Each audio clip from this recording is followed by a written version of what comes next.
смета дека охридските јагули настанале пред 140 до 65 милиони години, што на некој начин еволуциски ги прави современици на диносаурусите. Долгото сплескано тело може да достигне и должина од 2 метра, како и тежина од 6 килограми. Во 10-тата година од животот, женките јагули, а во 12-тата мажјаците, достигнуваат полова зрелост и со почетокот на сезоната на дождови го почнуваат патувањето исклучиво во ноќно време, групирани во топчестијата, движејки се исклучиво по десната страна на реките.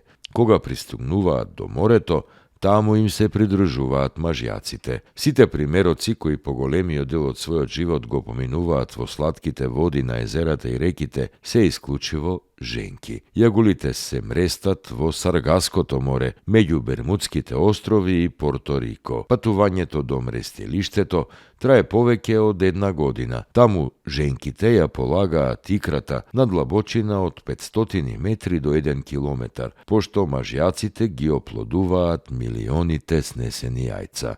По ова, возрастните јагули умираат од исцрпеност и старост, завршувајќи ја таму својата мисија. Флотирачките јајца постепено се издигнуваат на површината, изведувајќи се во ларви. Воедно, истовремено со развојот почнува и нивното хоризонтално движење, препуштено на морските струи, но и патот назад, кој, без да им го каже никој, го знаат.